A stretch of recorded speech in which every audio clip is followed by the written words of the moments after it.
네, 2위 주제는 미국의 금리와 또 이번 주에 물가 지표 CPI가 발표가 되어 있습니다. 이른바 슈퍼 위크다라고 이야기하면서 연말에 정말로 산타랠리가 펼쳐질 수 있을지를 가늠할 수 있는 한 주가 되지 않을까 싶습니다.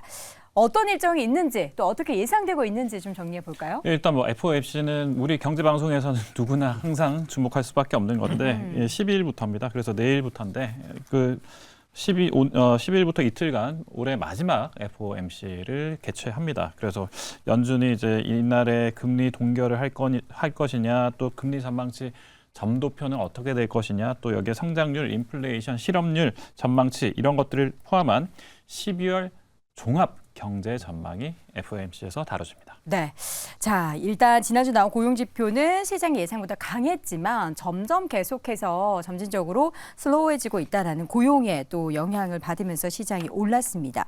이게 보니까 고용이 확 꺾이지 않으면 네. 경기가 튼튼해라고 네, 해석을 그렇죠. 하는 희한한 네. 미국 경기에 대한 희망의 로가 어디에도 다 붙어 있는 것 같아요. 그렇죠. 네, 맞아요. 지금 지난주에도 지표가 세 가지 나왔죠. 뭐가 나왔죠?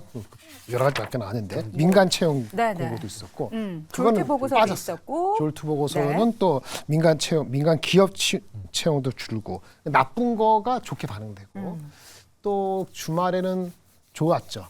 왜냐면 비농업 취업자 수가 한 20만 명 가까이로 올라갔으니까 네. 파업했던 사람 돌아오고 그다음에 이렇게 돌아온 것도 있고 빠진 것도 있는 전반적으로 좋았어요. 이게 굿 이즈 굿이고 어떨 때는 굿 이즈 굿이고 어떨 때는 배드 이즈 굿이거든요. 그러니까 지금 시장은 기대치가 좀 남아 있어요. 큰 기대치는 아닌데 골디락스 비슷하게 네. 추세는 고용도 낮아져요. 물론 임금이 아직은 임금 상승률이 좀 버티고 있어서 좀 네. 신경 쓸 거지만은 그래도 고용자 수라든지 구인 대비 고용자 비율 이런 것도 1.3까지 많이 내려온 측면 여러 가지 봤을 때는 추세는 낮아진 게 맞거든요.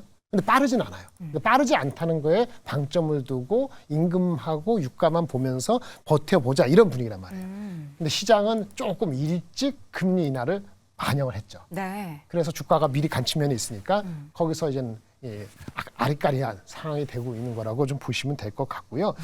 제가 봤을 때는 결국은 핵심은 소비자가 소비 여력이 얼마만큼 빨리 빠지느냐 덜 빠지느냐 달려있단 말이에요. 그쵸. 그래서 덜 빠지면은 이러한 기대 심리가 아슬아슬한 약간 제가 이렇게 표현하는데 살금살금 기어가듯이 올라갈 것 같아요.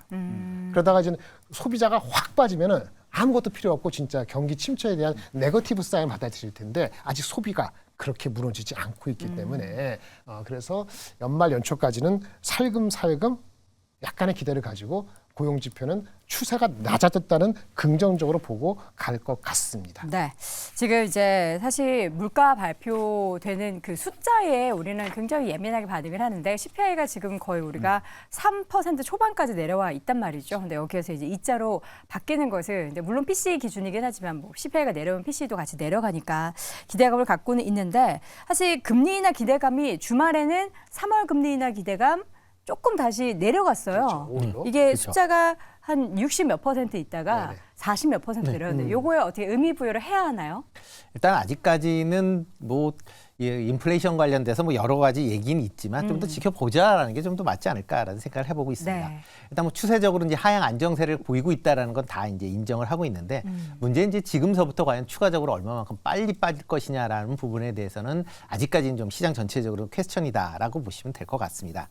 그렇기 때문에 지금 기준금리를 이번엔 동결할 거고 그다음에 이제 과연 언제 인하할 것이냐라는 그 얘기가 나올 때마다 그럼 내년 3분기 정도엔 인하하지 않을까라는 게 이제 시장 예측이다라고 보시면 될 것 같고요.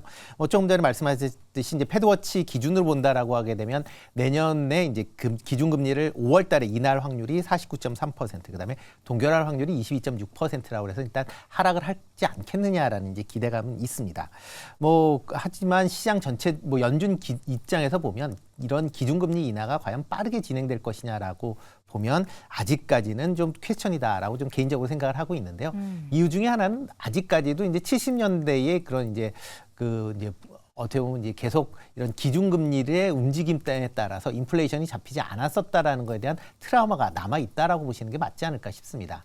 이러한 그때 당시에 그런 상황이 다시 재현될 수 있다라는 것을 여전히 불안스러워하기 때문에 확실하게 인플레이션이 안정화가 되기 전까지는 기준금리 인하는 좀 더 미뤄질 가능성은 있다. 그런 관점에서 좀 접근해서 보시는 게 맞지 않을까라는 생각을 해보고 있습니다. 네. 자, 이제 우리가 뭐 이런 매크로 관련한 이야기를 점점점 안 하게 되는 그런 시기가 좀 도래하고 있는 것 같긴 한데 여전히 아직은 끝날 때까지 끝난 게 아니기 때문에 지켜봐야 될 부분들이 많겠죠. 그 11월에 지난 이제 11월 데이터 가운데 CPI와 PPI가 이제 코앞에 있는 이슈 중에 하나인데 변형인 교수님, 지금 시장은 어떻게 좀 예상을 하고 있는지 혹시 수치 확인해 주실 수 있습니까? 일단 뭐 시장 예상치에서는 뭐 10월 대비해서 0.1% 정도 좀 하회할 것이다. 그래서 예상치에 부합될 것이다라는 전망들 좀 나오고 있고요. PPI의 경우에는 10월과 좀 유사한 수준이 아닐까. 근데 10월 PPI가 시장 예상치보다 오히려 많이 좀 하회했어요. 그렇기 때문에 이 기대감을 좀 수반했고, 일단 이 인플레이션의 선행 지표가 PPI, 그리고 뭐 후행 지표가 PC 지표라고 하는데, 일단 PPI가 긍정적으로 지금 이 시장 예상치보다 좀 큰 폭의 어떤 수치 변화가 좀 있다는 것은 저는 인플레이션이 둔화되고 있다, 명확하게 둔화되고 있다라고 좀 판단해봤습니다. 그렇기 때문에 뭐 이번 뭐 연준 메시지에서 금리 인하에 관련된 어떤 메시지 우리가 좀 많이 기대를 하겠지만 네. 여기서는 좀 거리를 좀 두지 않을까. 왜냐하면 뭐 줄곧 이 미국 연준의 입장은 2%대 인플레이션을 위해서 그동안 금리를 올렸는데 아직 뭐 3%대까지 좀 내려오긴 했지만 내년 초에 확실한 어떤 지표를 보고 난 이후에 어떤 금리 인하에 관련된 어떤 이슈가 좀 부각되지 않을까라고 좀 판단해 보는데, 다만 지금 그 시점이 저는 내년 상반기 안에는 그래도 한 차례 금리 인하로 좀 작용되지 않을까라는 기대감도 좀 갖고 있기 때문에 내일 미국 현지 시간 10일 발표 예정인 뭐 CPI 지수에 대한 어떤 이 흐름이 시장 예상치를 좀 부합해 준다면 연말 증시에는 굉장히 좀 우호적인 여건으로 좀 작용하지 않을까 판단해 봤습니다. 우리가 금리가 언제 첫 번째로 인하되느냐 마느냐에 대해서는 사실 이제 이번 달에 FOMC 그리고 가장 중요한 점도표 내용과 파월 의장의 발언 이 두 가지가 중요하잖아요. 어떻게 좀 네. 이야기를 할지 우리가 예상을 해볼 수는 네. 없는 거죠. 점도표도 그렇고 파월 의장 발언도 그렇고. 네. 근데 뭔가 좀 시장이 원하지 않는 얘기를 하면은 그동안에 올라왔기 때문에 이게 또 차익 실현의 빌미가 될 것 같다라는 그런 우려도 좀 있긴 그 한데. 흔히 얘기했을 때 이제 그 시장에서 오버하면은 그 견제를 자꾸 하는 코멘트, 그렇죠. 약간 의도적으로 매파적인 발언을 할 수 있다. 이런 그 경계성 어떤 심리가 주가에 반영될 수 있지 않습니까? 이렇게 한번 시나리오를 볼게요. CPI가 지금 코어 기준으로 4.0, 아까 말씀하신 헤드라인은 3.1인가 이렇게 내일 저녁 때 발표되기 있어요. 그러니까 하루 전이죠. 하루나 네. 이틀 전인데 그게 확 내려가면은 사람들이 또 성분해가지고 내일 모레 좋게 얘기할 것 같아.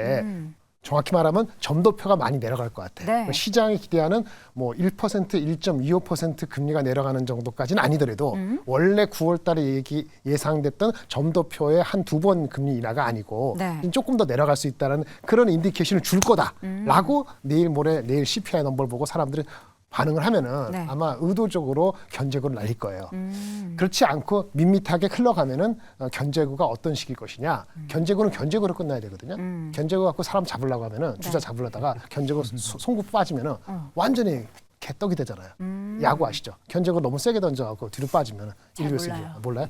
하여튼 견제는 견제로 끝나야 네, 되거든. 네, 네. 그래서 그 파월이 견제를 순수하게 견제로 끝날 가능성이 지금은 많아서 제 결론은 아마도 그 출렁일 정도의 그런 심한 견제는 하지 않을 것으로 보여져서 금리는 멈췄다. 인상은. 하지만 내려가는 거는 여러 가지 지식을 받아 똑같은 말을 할 것 같고, 점도표는 사람들이 하는 거니까 점도표는 인디케이션이 어쩔 수 없이 뭐 한 단계라도 0.25%라도 더 내려갈 수 있다고 하면은 네. 좋을 수 있는데 그걸 보더라도 시장이 막 환호할 것 같지는 않습니다. 그래서 약간의 상승 여력이 있지만은 환호를 아주 세게 안 할 거기 때문에 견제는 견제구로 끝나지 않을까라고 예상해 봅니다. 네.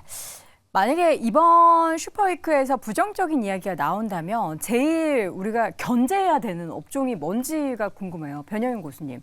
요 업종이 좀 상대적으로 많이 올랐기에 혹은 이제 금리 얘기에 좀 굉장히 예민한 그런 업종들 있잖아요. 일단 뭐 특정한 어떤 이슈보다는 이게 뭐 부정적인 어떤 이슈, 이 부분이 우리가 좀 예상하지 못했던 반전을 좀 이룬다면 관련주는 어떤 특정 섹터기보다는 최근에 어떤 상승폭이 좀 컸던 반도체 섹터가 좀 타격을 입지 않을까라고 좀 판단해 봤어요. 일단 굉장히 업황 회복에 대한 기대치가 좀 좋았고 상반기 대비해서 하반기에 이 순환매로 인해서 지금 현재 전반적으로 어떤 반도체 소부장주의 주가 상승률이 좋은 흐름이었는데 이게 사실 뭐 CPI가 예상치보다 좀 하회한다, 예상치보다 좀 상회한다 이런 부분들에는 이슈가 좀 있다면 오히려 금리 동결이 아니라 뭐 오히려 금리에 내년 뭐 0.25%의 어떤 인상 우려감 이런 것들도 나올 수 있는 메시지. 다소 매파적 기조 하에서의 움직임은 주도주의 영향으로 좀 크게 좀 작용될 수 있기 때문에 저는 반도체 섹터가 단기에 좀 큰 타격을 받지 않을까라고 판단해 봤습니다. 네. 자, 이렇게 해서 오늘 슈퍼위크를 앞두고 사실 우리가 예상을 아무것도 할 수 없습니다. 갑자기 시장에 정말 좋은 이야기를 할 수도 있고 안 좋은 이야기도 할 수도 있는데 이번 주 계속해서 발표가 되는 내용들 이 시간을 통해서 추가적인 내용 업데이트해 드리도록 하겠습니다. 다시 한번 네 분의 의견 정리해 드리죠. 자, 먼저 김장렬 고수 살금살금 미국 금리 인하 준비하고 있다. 박수호 고수는 금리 떨어뜨린다고 경기 침체 안 올까 하고 또 질문을 물음표로 던졌고요. 임수재 고수는 인플레이션은 하향 안정세를 보이고 있다. 변영인 고수 사실상 긴축 종료고 금리 인하 기대해도 좋을 것 같다라고 의견을 남겼습니다. 자, 오늘 탑5 마지막 1위 주제 확인해 보시죠.